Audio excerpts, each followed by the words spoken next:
Happy Pharmacist Month, and welcome back to our third Pharmacy Friday of the month. The goal of We Are MUSC Pharmacy campaign is to celebrate the unity, impact, and potential of the collective MUSC Pharmacy family. Individually, we represent thousands of different backgrounds, experiences, specialties, passions, and interests. But together, we are MUSC Pharmacy. Our American Pharmacist Month campaign advocates for the profession and highlights the achievements of the MUSC family, including faculty, staff, alumni, donors, students, and friends of the college.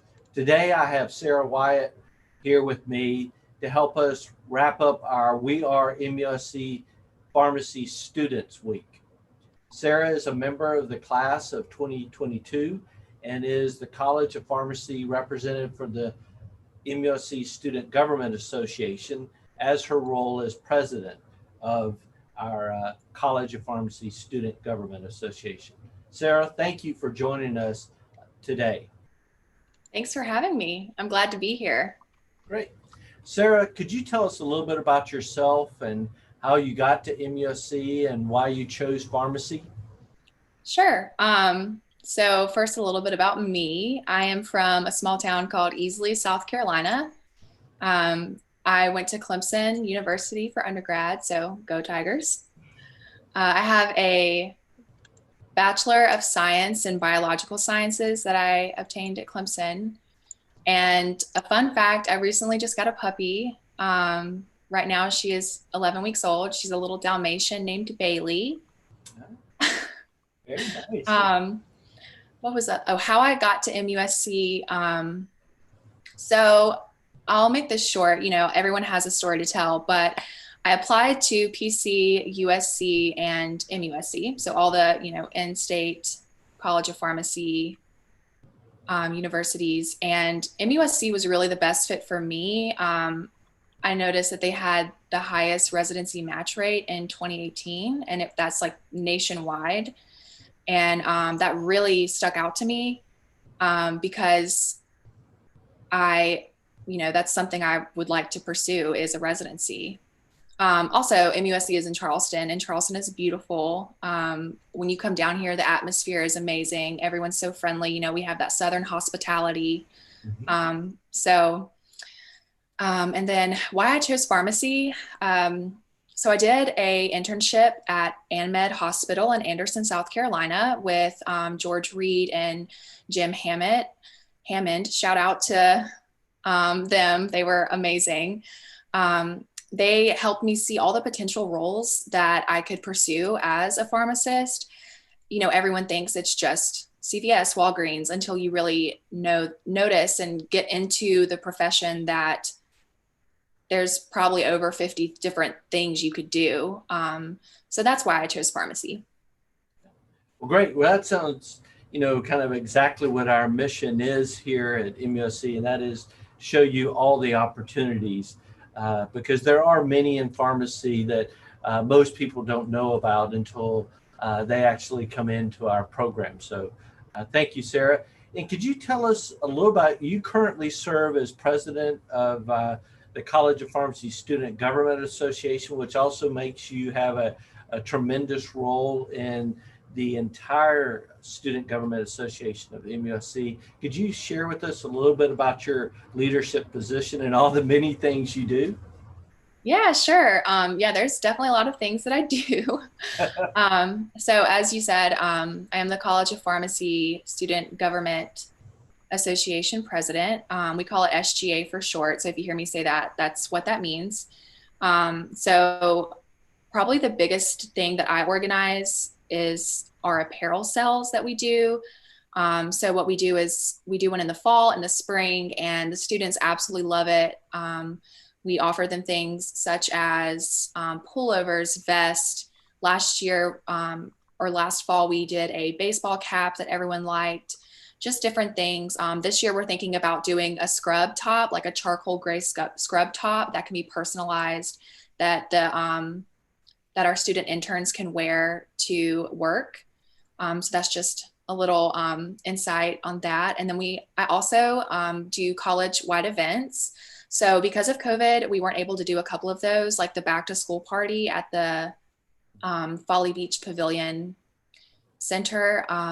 However, this year I am working with the Holy City Drive-In, which is like a movie theater drive-in. And we're working on getting a College of Pharmacy night at the drive-in where everyone can safely socially distance, and they'll have food trucks. It'll just be a great way for us to get together. I also host monthly student activity committee meetings. So what that means is all the organization presidents come together so we can discuss what each organization is doing, such as like fundraisers, what each organization, like the events that they're having. If any of them have any questions for the faculty, a lot of the faculty are there, they can ask questions. It's a good way for us to just learn what each other is doing. Another meeting that I host monthly is the College of Pharmacy SGA meeting, where our SGA exec come together and discuss what we can do to help the students and get them involved more with the college. If any of the classes have concerns, their class reps are there and they can tell us, the class likes this, we don't like this. Just a couple of days ago, we had a SGA meeting, and the class representatives gave a lot of great feedback about the virtual learning and how that's going and what they liked and didn't like, which is great because now our faculty can address those concerns for next semester. So you said as well, like as the College of Pharmacy president, I do sit on the MUSC SGA meetings, which are twice a month for me. I represent the college by voting on policies that affect every college, policies such as the student budget, MUSC-wide events that MUSC SGA hosts, such as like wine night or the oyster roast. I vote on budgets for those as well. And one other thing I do, I also like during the SAC meetings that I mentioned earlier that I host once a month, after going to the MUSC SGA meetings, I make sure to promote what the university is doing at the SAC meetings. So that way our organization presidents can distribute that to their respective colleagues as well. So just a lot of communication, basically, a lot of meetings. Yeah, a lot of organization. Sounds like you got great prep to be a dean, a lot of meetings and all that. But Sarah, thank you so much for, kind of taking on that leadership, and organizing so much, especially in this pandemic. This has certainly added challenges, and we certainly love the feedback the students give us to help us improve things. I think that we never rest on our laurels. We're always trying to improve. So thank you for all that feedback. So as a third-year student, you're over halfway done with your pharmacy education. What is the one thing that has surprised you about pharmacy school? Well, I would say after this year, after 2020, not a lot of things surprise me anymore. However, I would say with pharmacy school, I was really surprised with how much I would learn and grow with our professors here.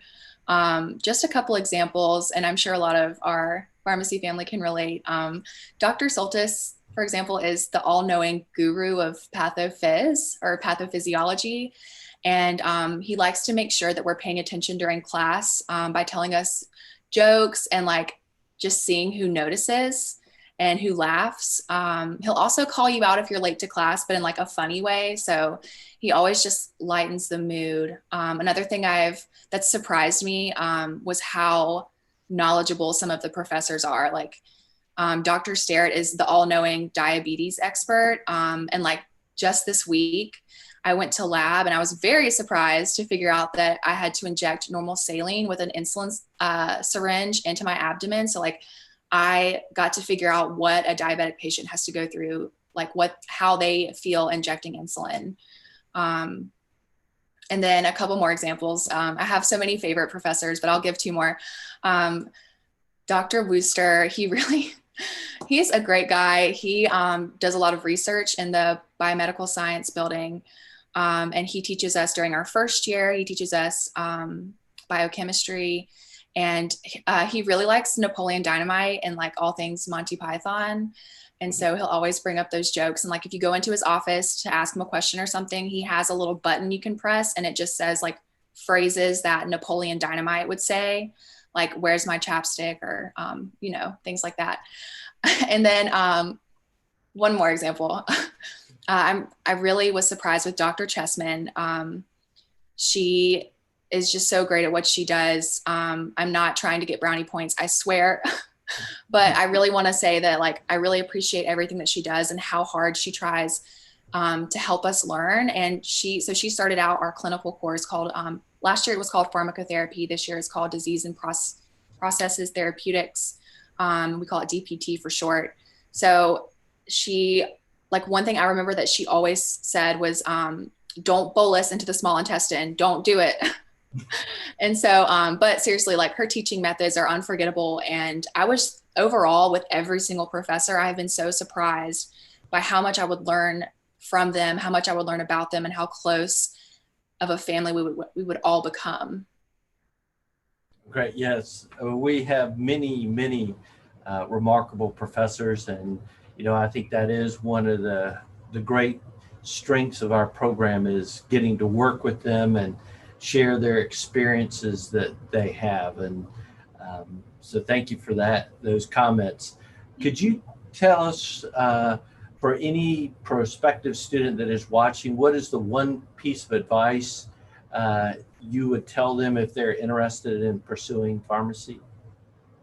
Sure. I probably have a lot of advice. I know I could talk everyone's ears off about pharmacy, because I've learned so much while I've been here. But one piece I would say, what they say is true. Pharmacy is definitely a hard profession to learn. However, it is definitely worth it.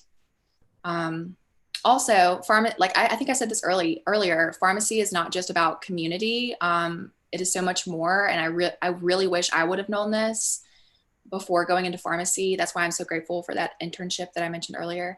But just a couple other careers you can pursue as a pharmacist.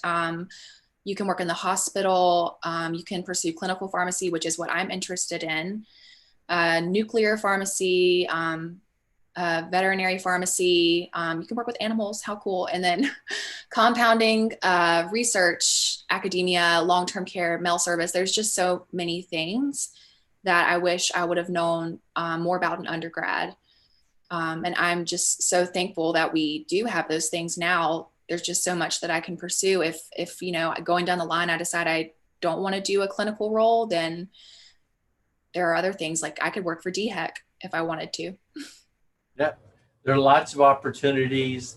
And that, I certainly think that's one of our missions, is to open your eyes to all these opportunities. Some of them you may pursue immediately, and some of those you may wait until later into your career. But thank you for those insights, Sarah. For our alumni, what is a memory of MUSC that you've made so far that will always stick with you? For all the alumni out there, I'm sure you remember wine night or the oyster roast. Of course, semi-formal. Those are memories I'll keep forever. But I think for the alumni, my most fond memory is KSP, or Dr. Kennerly Patrick. I think for the P1s and P2s this year, they didn't get a chance to know him very well. But for those of you who don't know KSP, he was our pharm chem professor, and he taught us about the CYPs, which are enzymes in your liver. It's we won't go down that rabbit trail, but, and he taught us a lot about the psychedelic drugs. So the things that are like when you think of like medicine, you're like, oh, I want to learn about these cool, like how these drugs affect you. And he talked to us about those and his experience with researching those types of drugs. And he even donated some of his books to the students when he retired. So I have a couple of his books here at my apartment, and they have like little handwritten messages in them, like notes he was taking as he was reading the book, which is just great to remember him by in his time at MUSC. And I guess the last thing I want to say is KSP says, check it out. Yes, we certainly miss Dr. Patrick. He was very passionate, particularly very passionate in many of his studies with methylphenidate. Um, so we certainly miss Dr. Patrick, but wish him the best in his retirement. Um, Sarah, I want to thank you so much for taking time out of your busy schedule to talk with us today. I want to thank everyone who is watching us live or watching us um, a little bit later. We can't thank you enough for all you do. I hope you'll join us next week at noon for our new drug update with Dr. Wayne Wirt. We're excited about that fourth rendition next week with Dr. Wirt. Again, thank you, Sarah, for joining us today. I want to thank everyone who is watching for being part of the MUSC Pharmacy family. Have a great